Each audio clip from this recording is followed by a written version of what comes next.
Hey there! Let's talk about vector and matrix quantities.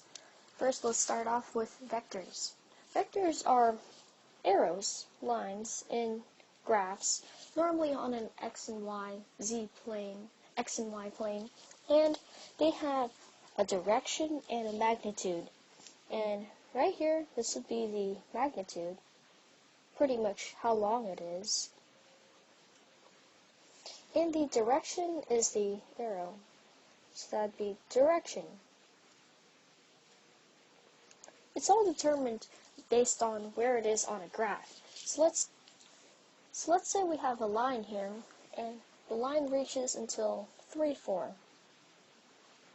We can calculate the length of the line, the magnitude, by figuring out its x and its y. So this would be the x, and up here would be y. And you can see it forms a triangle. So we know x would be until 3, so x equals 3, and y equals 4. And we would use the Pythagorean theorem to figure out what is the hypotenuse, which we'll call r. So 3 squared plus 4 squared equals 5 squared, the very famous 3, 4, 5 triangle. So r would equals 5. And that's the length of our vector there, and we can use a lot of other applications to it, such as the following. First off, a vector has a tail, which we'll call A, and the head, let's call it B.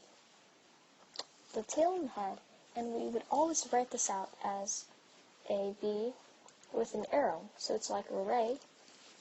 And we can add vectors together. Let's say the length of this vector would be, let's say, 8 and 10. And we're trying to add it with another vector, which is 4 and 2. If you add them together, we have to add each one to each one. So these two would add together, and these two would add together, and we would get 12, 12.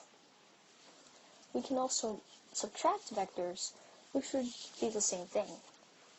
And let's go to multiplying vectors. So we would multiply vectors by a real number, which is called a scalar in this case.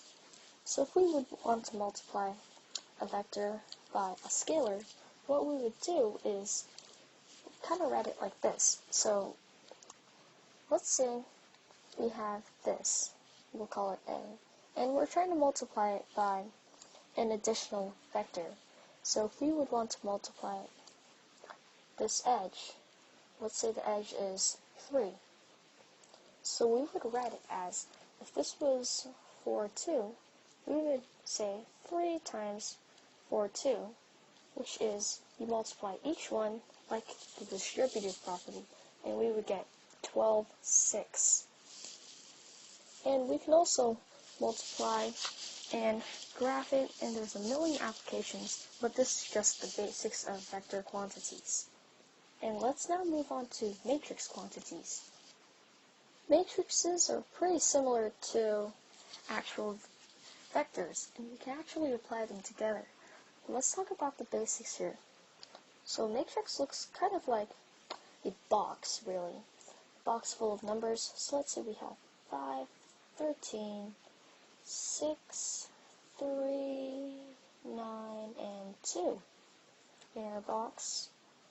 And this box is an array. And if you have ever coded, that's what you would use a lot of times, an array of numbers. And this has 2 rows, which are the sideways ones, rows, and 3 columns, which are the up ones, columns. And some basic things you can do is you can add them together with another array. So let's say we have another one.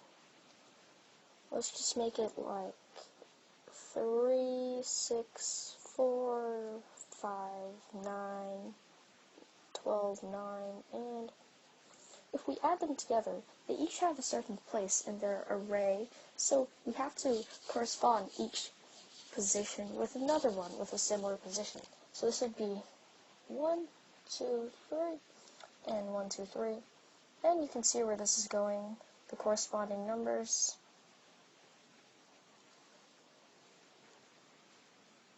So let's just say that as an example. That's not the official terms. If we wanted to add them together, we would get 5 plus 3. Spin our new array.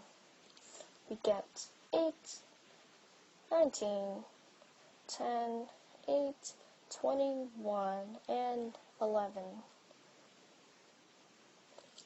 What else can we do? Well, we can subtract as well. So let's do that. Let's subtract. And if we subtracted, we would get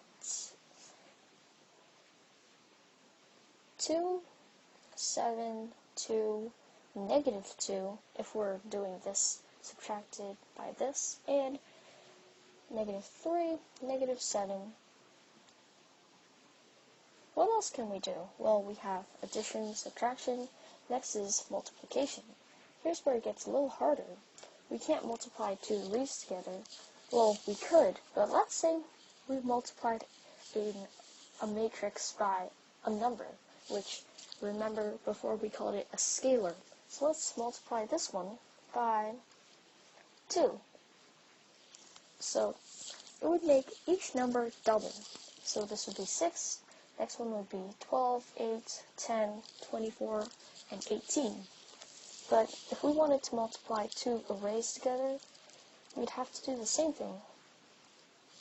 We would do 5 times 3, 15, 98, 24, 15, 108, and 18.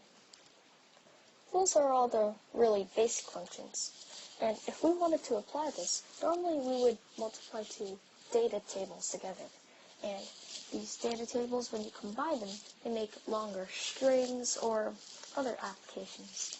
So, thank you for watching this video. This has been Vector and Matrix Quantities provided to you by SATFreePractice.com.